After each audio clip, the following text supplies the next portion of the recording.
sehat. Bagaimana kabarnya? Baik-baik. Saya perawat Aida. Saya akan melakukan tindakan seperti ini hari ini. Tapi sebelumnya saya mau cek dulu ini benar dengan Bapak X. Ya, saya cek dulu ya Pak. Izin cek gelarnya ya. Ya, Bapak usianya berapa? Ya, betul.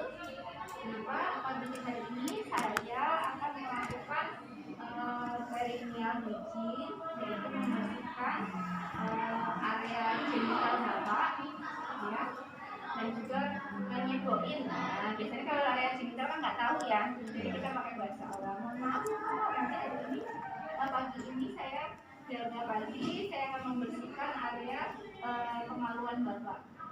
Nah, mohon maaf, nanti kalau tidak nyaman nanti bisa berkenan. Bagaimana Pak? Apakah Bapak setuju?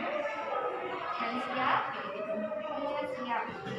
Lalu Pak, sebelumnya saya mohon izin untuk menutup Pak tirai dan juga menyelimuti Bapak ya, untuk menjaga privasi. Ya. Sudah,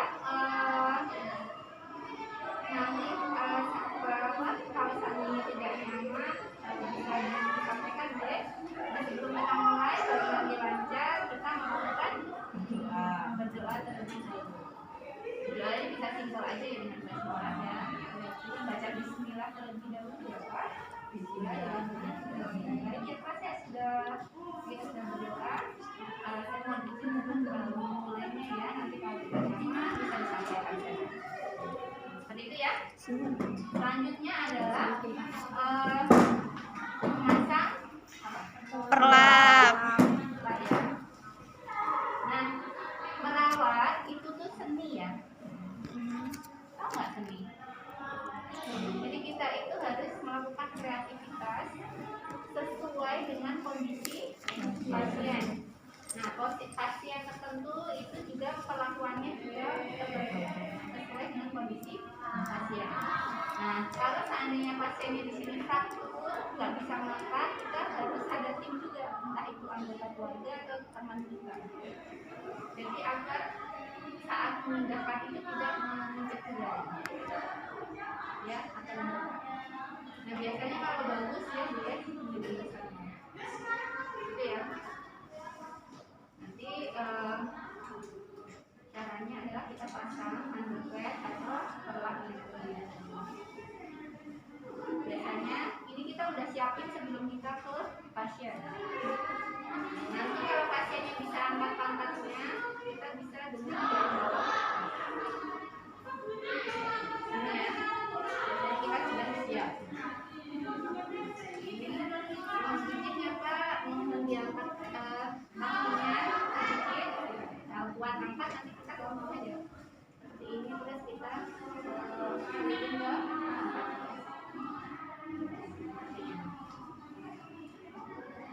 ya. Tapi kalau dia bisa miring ke sana, kita bisa dengan cara sebenarnya menyambut. Tadi dari bawah ya. Jadi dia miring sedikit. Kita pasang. Ya, itu ya. Jadi nanti tergantung kondisi pasiennya bisa miring sedikit-sedikit atau tidak. Boleh berdiri kalau yang bisa kelihatan bagian area sini. Enggak juga boleh. Oke. Yang kelihatan boleh mungkin. Oke, ini sudah siap kita pasangkan perlak. Nanti kita juga bisa agak selimutin bagian-bagiannya, mungkin atau kakinya biar nggak begitu. Oke, lalu kita buka celananya ya. Nah, ini settingnya kalau seandainya saya pakai diapers. Kita melakukan perineal hygiene pada laki. Ini ya. Kemarin kalian sudah mempelajari.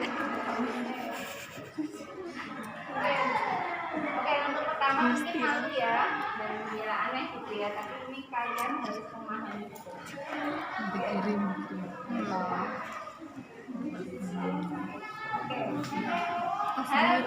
yang perlu diperhatikan adalah laki-laki itu bisa jadi dia hitam atau tidak. Nah, itu namanya apa? Apa bedanya hitam sama enggak? Bentuknya Ya, dipotong kulitnya atau tidak. Itu namanya preview. Nah, yang ini kalau kondisinya kelihatan seperti ini, jadi hitam. Panasnya dari hitam. Oke, kalau bentuknya seperti ini berarti tidak satu tutup kulit. Nah, kalau udah satu tutup kulit itu biasanya kelihatan banget ada kulitnya. Jadi kayak gitu. Ya enggak? Mungkin pernah lihat penisnya di DKI ya? Pernah. Anak-anak yang belum dibuka. Itu kan bentuknya nggak ada kulit. Iya. Nah, ini adalah kondisi yang sudah digital. Tapi beberapa kalau yang tidak digital pasti nutup. Jadi kayak tertutup berbentuk. Jadi ya, nah, ini biasanya resiko adanya kotoran di lipatan kulit. Nah itu ya prinsipnya adalah kalau untuk genital laki-laki itu bedanya adalah di preputiumnya.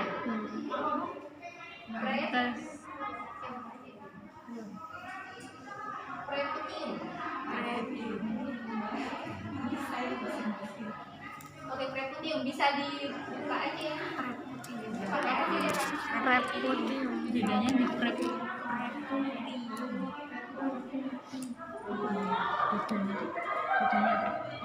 penis lelaki juga bisa dilihat dari prep. Itu kalau bahasa Jawanya apa? Itu kan bahasa medisnya ya.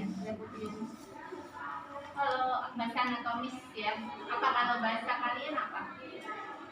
Bahasa Jawa ya kulup ya namanya kulup. Kalau di Jawa kulup ya. Jadi kulit kayaknya gitu ya. Nah ini biasanya sisa kulit, makanya kenapa di Islam itu disyariatkan untuk melakukan ikan itu untuk mencegah infeksi di area sini. Dari ya kalau dalam Islam yang Indonesia ya, karena memang itu beresiko adanya infeksi di area kelamin. Nah, itu ya. Tapi kita juga nggak bisa milih pasien itu kita atau tidak. Jadi kalian harus tahu prinsip. Oke, Menarik. Oke, Astagfirullah. ada pertanyaan sejauh ini? Oke, kita lanjutkan ya. Ini karena kondisinya adalah pasien yang sudah kita, jadi kita tidak perlu menarik preputium. Oke. Terus setelah penis ini juga ada area apa?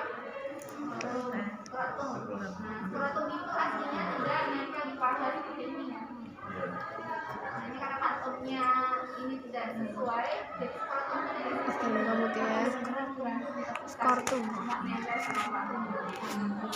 Nah, ingat skrotum itu sangat sensitif dan tipis kulitnya. Tapi bentuknya lipat-lipatan. Jadi kalian harus benar-benar bisa membersihkannya, tapi tidak boleh keras-keras. Ya, karena itu bisa menyakiti. Apalagi kalau usianya sudah 10. Nah, itu juga kita harus lebih gentle, tapi enggak terlalu pelan juga terlalu pelan. Oke. Nah, area yang perlu diperhatikan adalah di bawah penis. Capek. Dan area lipatan-lipatan. Oke. Itu Nah, pernah ini nggak sih? adalah prinsip lagi kalau terjadi Enggak aja nanti sama Dewi. Mbak ereksi mas? Saran dong. Tahu nggak mbak ereksi apa? Dia tekan. Iya tegang. Tahu tegang nggak? Tahu. Tegang tuh.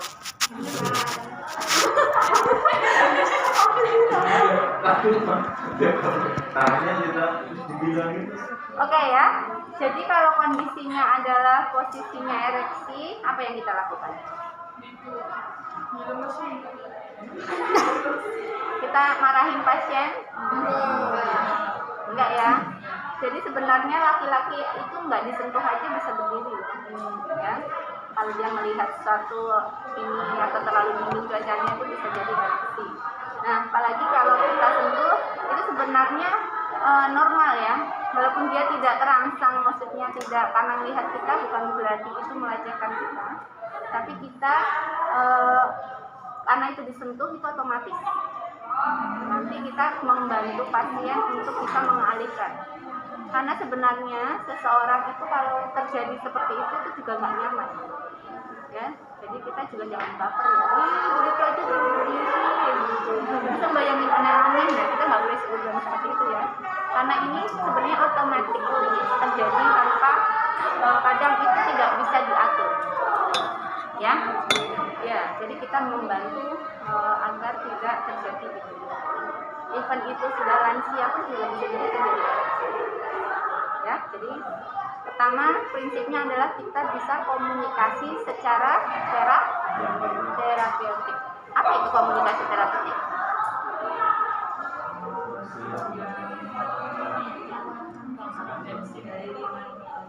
Hah? Apa? Oke, terapeutik itu adalah komunikasi profesional ya. Kita sebagai tenaga medis, tenaga kesehatan atau tenaga perawat, dan juga bersifat empati, ya, dan juga punya etika. Ya, kadang kita nggak usah ketawa-tawa ataupun kayak apa bikin nggak nyaman pasien, dan juga nggak dijadiin bahan candaan, ya. Dan juga kalau kita seperti itu juga mencegah kita melecehkan pasien atau pasien melecehkan kita, ya. Jadi kita tetap bersikap profesional. Kalau nemuin pasien terus kita pegang ereksi, apa yang kita lakukan? Oh, nggak apa-apa ya Kak, saya tunggu terlebih dahulu. Coba tarik nafas, rileks. Ya, saya akan membantu untuk membersihkan saja. Nah, kalau perlu ditemenin anggota keluarga. Tarik nafas ya Pak, ya, agar saya bisa melanjutkan membersihkan. Terutama kalau pemasangan kateter. Pemasangan kateter itu nggak boleh terjadi ereksi. Kenapa? Iya, nanti bisa melukai, ya. Jadi kalau ereksi jangan dipaksa, dipasang kateter itu malah nanti berbahaya, bisa mencederai pasien. Ya, seperti halnya seperti ini. Kalau pasien tidak nyaman, kita hentikan terlebih dahulu dia untuk merilekskan diri. Dan kita sugesti, tidak apa-apa, saya hanya membersihkan saja secukupnya. Nanti setelah itu sudah, gitu ya. Jadi kalian tetap bersikap biasa, jangan malah malu-malu atau ketawa-tawa ya. Gitu. Tapi juga jangan marahin pasien ya. Karena itu normal dan tidak bisa kita marahin. Jadi kita bersikapnya biasa aja. Oke? Nah. Oke, pertama adalah kita harusnya besok waslapnya 2, satunya seperti kita kemarin belajar apa kemarin? Personal hygiene itu ya. Jadi waslapnya bisa waslap kotor dan juga waslap bersih. Bisa juga pakai tisu khusus, tisu yang agak tebal tapi sekali pakai. Itu yang kotor, terus habis itu yang bersih. Gitu ya. Nah, nanti tergantung availability atau ada alat apa. Kalau ada yang lebih modern dan lebih simpel, kita bisa pakai. Tapi kalau adanya seperti ini, ya kita prinsipnya bersih dan kotor. Dan seharusnya ada baskom juga ya. Oke. Sudah ya. Pertama itu gimana, yang dibersihkan apanya dulu? Dari arah sini ke sini atau dari sini ke sini? Atas ke bawah. Oke. Atas itu apa ya? Benaran. Udah baca belum sampai sini? Oke, pertama adalah dari meatus. Meatus itu ini lubang. Meatus. Ya, terus kalau membersihkan lubang ini jangan sampai sabun masuk ke dalam ya. Nanti takutnya mengiritasi, jadi secukupnya dulu. Jadi kita membersihkannya dari lubang uretra, meatus uretranya ini ke arah luar. Itu ya. Oke. Kita bersihkan ujungnya, terus kita arah keluar. Itu ya. Dan yang perlu diperhatikan adalah bawahnya. Kita bersihkan dari arah sini ke sini. Nah, nanti sambil dibolak-balik ya. Jadi tidak diulang-ulang. Yang kotor tidak dibolak-balik lagi. Oke, ini kotor. Nah, biasanya kita juga sekaligus membersihkan area skrotum.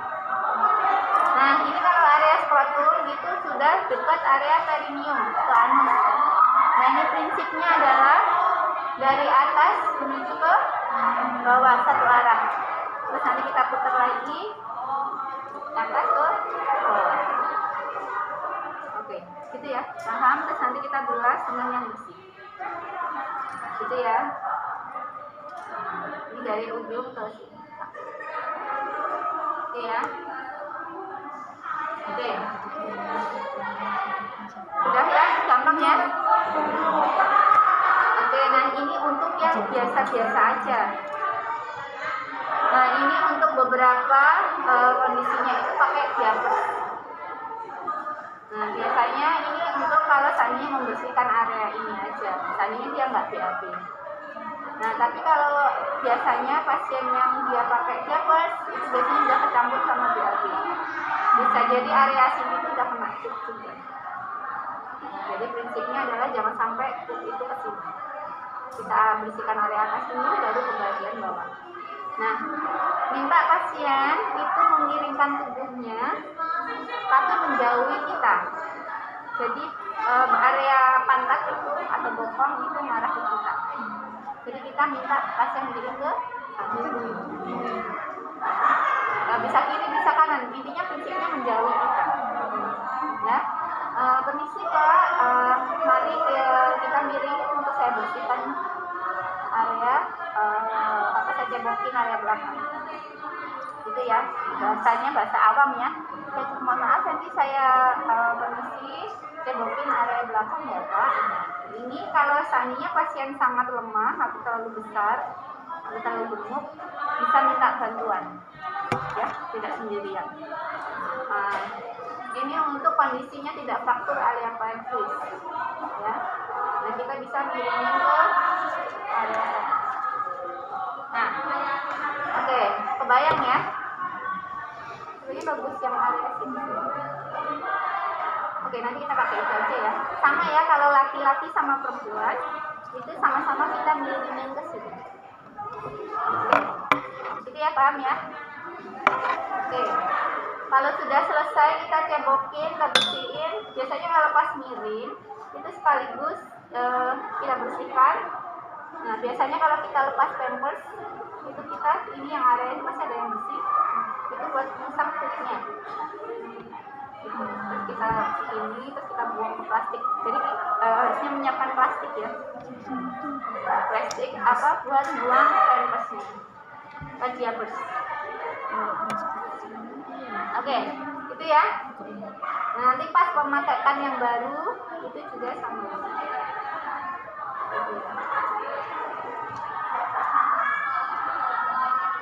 Dan kita pakai.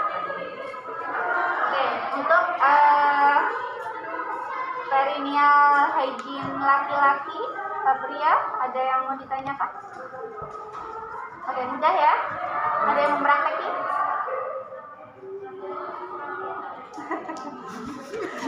Jadi lihat-lihat. Kalau prinsipnya kalau pakai celana itu dilepas. Kayak kita personal hygiene benar. Lepas semuanya jadi celananya. Tapi kalau dia cuma mau BAB BAK, nggak usah. Separuh aja. Cuman separuh. Tapi tetap kita lakuin. Kecuali kalau mau mandi ya. Tapi kalau cuma kita bantu untuk BAB sama BAK itu kan mungkin bisa jadi bukan jam mandi ya. Makanya nanti kita butuh kreativitas seni ya. Nah, itu disesuaikan dengan kondisi pasien dan kebutuhan pasien. Kalau dia cuma BAB BAK dan tidak mau mandi ya nggak usah dilepas celananya, cuma dilorotin aja. Gitu ya. Oke. Nah, ini udah selesai, kita ganti perempuan. Enak sekali ya kalau cuma kayak gitu. Nah, nanti kenyataannya pas kalian mempraktekkan itu butuh waktu yang cukup. Ini agak di situ. Oke. Sama ya, tadi udah tahap orientasi. Bedanya tadi manggilnya Pak, sekarang Bu atau Mbak. Oke. Oke. Nah, ini pasien perempuan atau laki-laki bisa jadi kondisinya sama. Ada yang bed rest, ada juga yang bisa nggak fraktur, bisa miring kanan miring kiri. Ya. Nanti dikondisikan dengan kondisi pasien. Oke, jangan ingat kalau tadi pas kotor-kotor kita harus lepas. Habis itu kita ganti lagi yang bersih ya. Ya, tadi kan bekas pup, nah itu harus ganti yang baru. Kalian harus menyiapkan 2 sarung tangan bersih. Satunya yang kita pakai kalau udah nyebokin, kita lepas, habis nyebokin, terus kita pakai pampers, diapers yang baru, kita harus ganti sarung tangan. Ya. Oke, kita sudah ganti sarung tangan. Kita buka. Nah, ini untuk yang apa? Perempuan ya. Oke. Apa tadi namanya? Oke. Jadi seperti ini ya kurang lebih. Pertama kita siapkan wastafel 2. Nah, ini sama ya. Ngarahnya kemana? Nanti dari atas ke bawah. Oke. Nah, ini kalau area ini tangannya kan dominan ya. Kalau yang ini enggak. Ini adalah tugasnya memegang. Kalau yang ini nanti membersihkan. Senyamannya kalian ya. Biasanya mungkin ada yang beda, nanti disesuaikan. Oke. Nah, kita bersihkan dari mana dulu ya? Dari bagian Dari luar ya. Nah, bisa apa coba? Oke, dari area pubes ya ini ke bawah. Nah, nanti diputar. Lalu area dalam. Ya. Gitu pelan-pelan ke bawah ke area dari bawah. Oke. Lalu kita ini kotor. Biasanya kita cuma pakai tisu ya, terus kita buang. Tisu yang buat toilet itu ya. Nah, biasanya gitu, terus kita pakai wastafel. Udah wastafelnya ganti. Udah. Nah, ini yang bersih. Ya. Ini terus bagian dalamnya kita bersih. Oke. Sudah bersih. Oke. Setelah itu kita miringkan pasien untuk kita bersihkan. Nah, ini lumayan ya bentuknya kayak pantat beneran. Nah, pertama kita bisa, kalau dia pakai diapers, kita bisa pakai diapers kayak gini, bersihkan pupnya. Nah, ini beberapa pasien tuh kondisinya memang sudah tidak bisa bangun lagi atau harus dibantu seperti ini ya. Nah, ini kita bisa, jangan ke sini ya, jadi dari atas ke bawah. Nah, ini kalau pupnya udah bersih, kita langsung buang ya, seperti ini ya. Ngelipetnya juga prinsipnya adalah pupnya biar gak kececer bagaimana. Betul. Kita bisa pakai perekat-perekatnya ini untuk saling mengunci. Kita tarik pelan-pelan. Nah, tuh, jadi melipetnya juga rapi ya. Nah, ini prinsipnya pupnya nggak tumpah. Nah, kita biasanya sudah menyiapkan kresek kotor. Terus lalu kita masukkan ke kresek kotor. Ya. Jadi nanti masuknya ke sampah medis. Oke. Kalau sudah ambil wastafel kotor atau tisu toilet ya, yang memang buat nyebokin. Oke, dari area ini ke menjauhin ya. Ini terus kita sabun juga, sabun lubangnya. Habis itu ini pasien itu sebenarnya bisa miring ya tanpa kita pegangin. Tapi pas kita menggosok kita harus pegang bagian tulang panggul ini. Karena itu sangat melelahkan, jadi kita tambahin biar tidak capek kliennya. Oke, ini kondisinya pasti masih miring ya sebenarnya. Ya. Jadi saat itu kita melepaskan sarung tangan kita. Ya. Ya, tadi sudah Udah, ini dibilas dulu. Udah. Nah, habis itu kita kembalikan. Nah, sebelum itu kan kita buangin dulu. Oke, kita lepas ya. Ya, lepasnya juga prinsipnya jangan lupa ya. Oke, anggaplah sudah dilepas. Saya sudah melepas. Nah.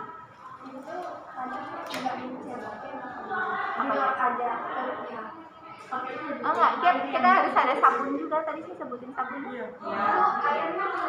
Enggak, harusnya kalian punya kayak pas personal hygiene itu. Jadi ada baskom, ini kan nggak ada. Nah, harusnya kayak ada cebokan juga. Itu ya. Paham ya? Jadi ya harusnya ada baskom bersih sama kotor. Bagus mungkin ya. Ini karena alatnya nggak komplit. Ya, jadi kita juga sabun, kita bersihkan. Oke, terus kita lepas. Nah, kita ganti, sudah saya lepas, lalu ganti sarung tangan yang bersih. Saya pakai sarung tangan lagi. Nanti besok evaluasi juga gitu ya, karena ini nggak kotor beneran dan berhemat, jadi kita cukup menceritakan. Gitu ya, sudah. Habis itu kita ganti menggunakan diapers yang baru ya. Kalau ini perlaknya kotor, kita langsung lipat dulu. Nah, jadi ya. Terus kita pasang diapersnya yang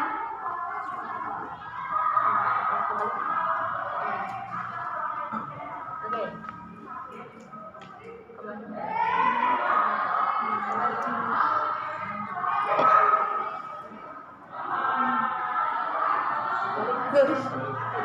Tadi belum.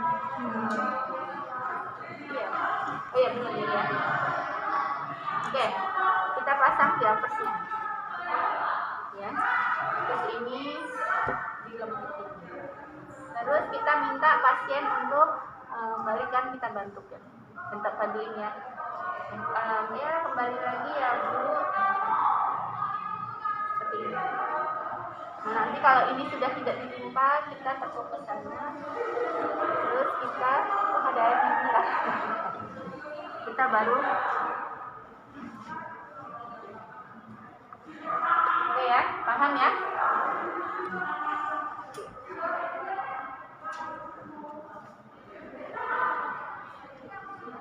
Oke, sudah ganti perlak ya. Apa popok ya?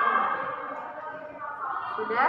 Nah, nanti bisa melakukan vulva hygiene. Tadi kalau perineal hygiene itu bisa dilanjutkan dengan vulva hygiene. Ya. Oke. Itu dengan habis itu untuk vulva hygiene itu menyiapkan apa?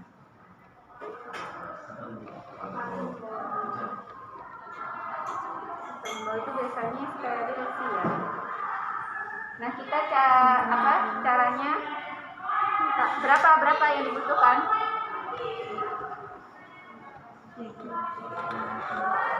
Secukupnya. Sebenarnya vagina itu ada berapa bagian sih? 3. Coba jelaskan apa aja itu. Nah, nanti besok coba nanti habis ini juga dibaca lagi ya detail cerita perempuan. Jadi ada labia mayora kanan dan kiri berarti 2. Lalu labia minora kanan dan kiri berarti 4. Terus area apa? Vestibulum sampai anus ya. Jadi itu area perineumnya sama intinya. Paham ya? Jadi kita butuh berapa? 6 atau 5 ya? 5 ya, intinya 5 aja. 5 cukup. Tapi kalau pengen agak lebih besar lagi 6. Itu. Lalu kita gunakan apa jadi cairan apa? Anggaplah ini ada cairannya, terus kita keluarkan. Ya. Cairan DDT ya, atau bisa jadi NaCl juga bisa. Nah, itu tujuannya adalah untuk membersihkan.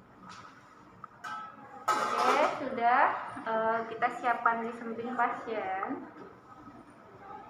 Lalu juga bengkok. Nah, vulva hygiene ini sebenarnya dia tidak sekotor pas perineal hygiene. Ya, jadi kita selesaikan dulu kotoran-kotoran tadi dulu. Pupnya tadi dibersihkan dulu. Nah, kalau sudah bersih semuanya, baru kita terakhir melakukan vulva hygiene. Ya, vulva hygiene ini tidak membutuhkan cairan yang banyak, karena dia hanya membersihkan inti yang masih nyelip-nyelip pada kotor itu. Ya, makanya prinsipnya adalah kita bersihkan benar dulu tadi, baru vulva hygiene. Nah, biasanya vulva hygiene ini dilakukan seandainya kita mau memasang kateter atau di sini ada jahitan, mungkin dia lahiran normal, terus dilakukan episiotomi kita ini. Apa episiotomi? Iya. Jadi digunting nih antara sini sampai dari vagina bawah ini disobek.